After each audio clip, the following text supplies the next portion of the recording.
तुम्हें बर्तन धोने को बोले थे ना मैंने। दीदी मैंने सारे बर्तन धो दिए। अच्छा तो ये क्या है? दीदी ये साफ तो है। साफ है?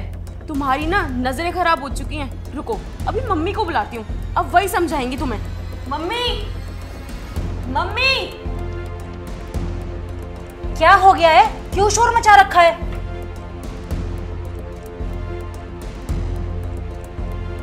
ये देखो मम्मी कितने गंदे बर्तन हैं, और इसको कुछ बोलो तो उसके बाद मुझे उल्टा जवाब देती है। नहीं नहीं मम्मी जी, मैंने ऐसा कुछ नहीं कहा। क्या नहीं नहीं? वो बोल रही है ना गंदी है, तो इसका मतलब गंदी है।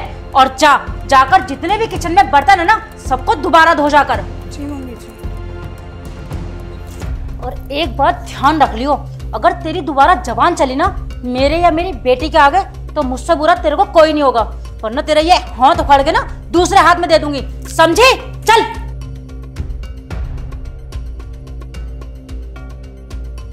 परेशान करके रख दिया है इसने तो हमें।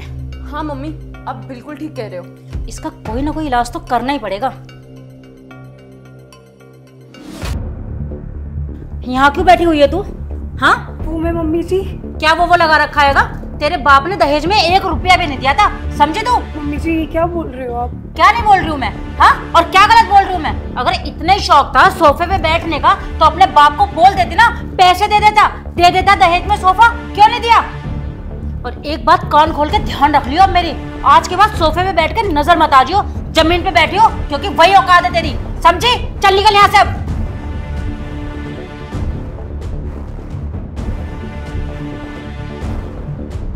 एक कप चाय बनाने के लिए बोला था, पता नहीं महारानी कहाँ चली गई है, कोई सुख नहीं है मुझे।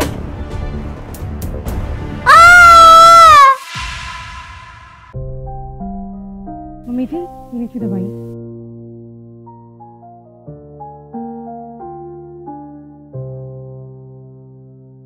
मम्मी जी मैं पहले आपका खाना बना देती हूँ, बाद में बाकी सबका खाना बना देती हूँ। बहू, मैंने तेरे साथ कितना गलत करा, कितना तेरे पे अत्याचार करा, पर फिर भी तू मेरी कितनी सेवा कर रही है।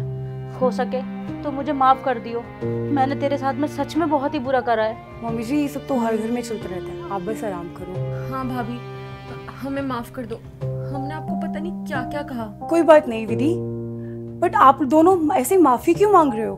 बेटा तेरे घर वालों ने बिल्कुल भी दहेज नहीं दिया था, मैं इस बात पे बहुत ही गुस्सा थी, और मैं सोच रही थी तुझे हम इतना तंग करेंगे कि तेरे घर वाले उसके बाद या तो तुझे बुला लेंगे या हमें सारा दहेज दे देंगे।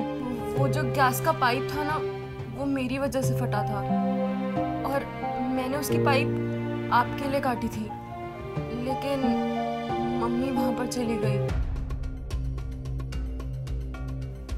बहुत ज्यादा परेशान करके रख रखा है इसने, अब देखती हूँ क्या करेगी ये। क्या? बट आप लोगों ने मेरे साथ ऐसा क्यों किया? हमें माफ कर दे बेटा, हम लालच में अंधे हो गए थे। हाँ भाभी प्लीज हमें माफ कर दो, हमसे बहुत बड़ी गलती हो गई। क्या?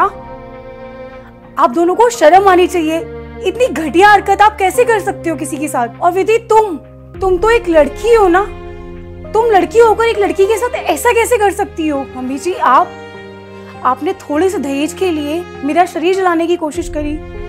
मम्मी जी आपकी भी तो एक बेटी है, अगर कोई उसके साथ ऐसा करे तो?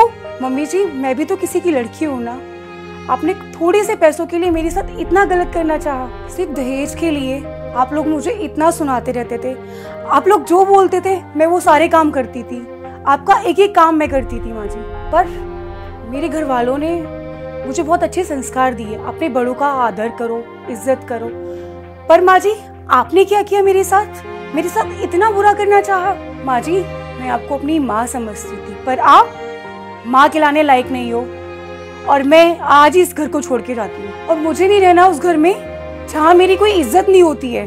और यदि तुम्हें माफी मांगनी है ना, तो मुझसे मत मांगो, अपनी माँ से मांगो, क्योंकि तुमने चेहरा तो इनका खराब किया है। और माँ जी आपको अपनी गलती का एहसास इसलिए है क्योंकि ये हादसा ना आपके साथ हुआ है। अगर ये हादसा मेरे साथ हुआ होता ना, तो आपको अपनी गलती का एहसास कभी नहीं होता। और मैं ऐसे घर में तो बिल्कुल नहीं रह सकती जहाँ बेटी को तो बेटी समझा जाता है पर बहू को नौकरानी। और आपको ना ये आपके कर्मों की सजा मिल रही है, आप भुगतो।